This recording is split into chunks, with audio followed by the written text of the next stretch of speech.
Hi, and welcome to the third lesson, actually the fourth lesson in my series on the fundamentals of electric blues guitar. If you're just getting started playing the guitar and you don't know where to start or what to do, these lessons are for you. The first couple lessons had to do with playing rhythms on the bass strings. The third lesson was to get you started with the idea of soloing and playing over what I call the first position blues box. Now we're going to move to another place where you can play on the neck called the second position blues box. And just like with the first, what we're going to do here is just map out where you can play in this position. And then in the lessons that come after, we're going to work on some techniques, some different little licks like bending the strings and double stops and some other little things that I've picked up that I can share with you. So in the first position blues box, we're going to use the key of A as our reference again. We're playing these notes, roughly. Now the second position blues box, it's kind of hard for me, since I'm not very musical, to explain how we do this, but what I do is there's this note right here, which you've probably heard before if you listen to old blues, even newer blues.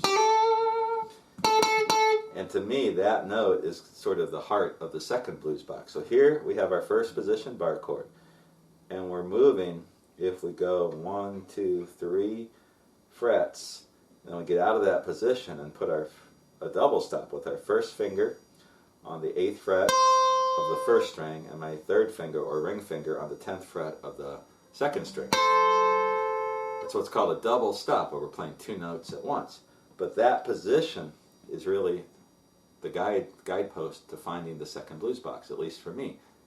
I can't explain it musically, but that's how I find it. So if I'm playing in the first box,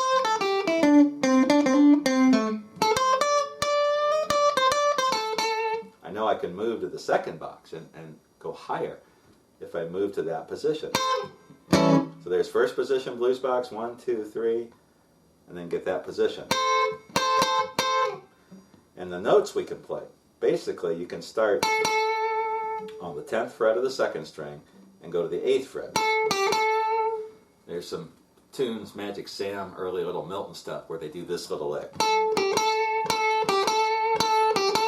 going back and forth between those notes. Now this note here, if you remember, is in the first position blues box.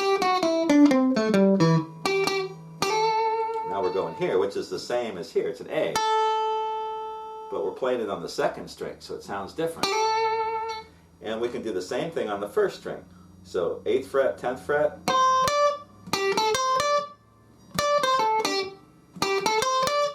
and that is really the heart of the position, those four notes. Now you can also throw in this one. This is the 9th fret of the third string. So I play all of those.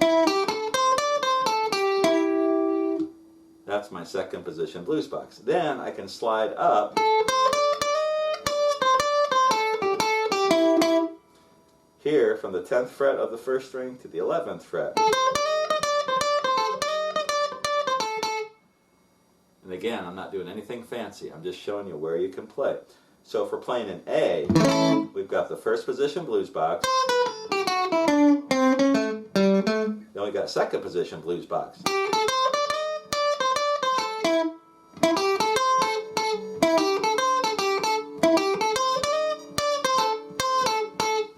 And to experiment and learn this position, what you should try to do, again, is just try to make up some melodies. Maybe get a song that you know it's in the key of A, or move it to another key, which we'll do here in a second, and try to play along, or try to play some of your own solo stuff using the song as your backing track, or better yet, if you can find a backing track in the key of A, and just mess around with that.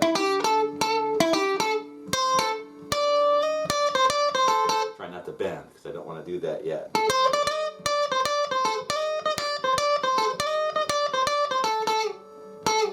And then better yet, once you get the hang of that, see if you can move back to the first position blues box.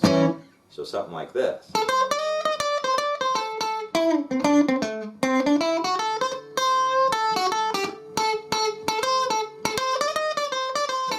And then back and forth between first and second, first and second. And that's something that eventually you'll get good at. So that second position blues box is a real simple one. Really, 1, 2, 3, 4, 5, 6 notes.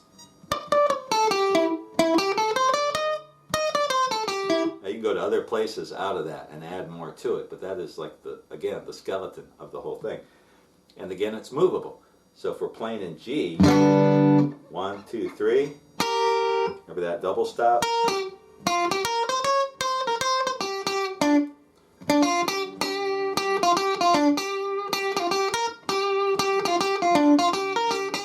You can start making up your own things, and you don't have to pick every note once. You can mess around with picking it multiple times.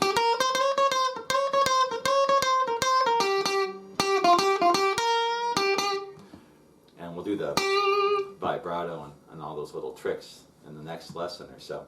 So if we're playing in C, 1, 2, 3.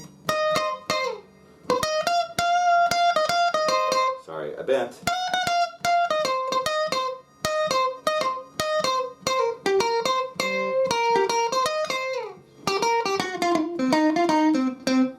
Back into the first position blues box. So there is another place you can play, another blues box. So we got a first position, second position. Now there's also a third, what I call a third blues box, but we'll come back to that. First we're going to take a look at some of the things you could do to spice up your playing within the first and second blues box. Licks and ideas that you'll hear in literally dozens and dozens of recordings from the 50s and the 60s, even going back to the 40s and up into the 70s a little bit.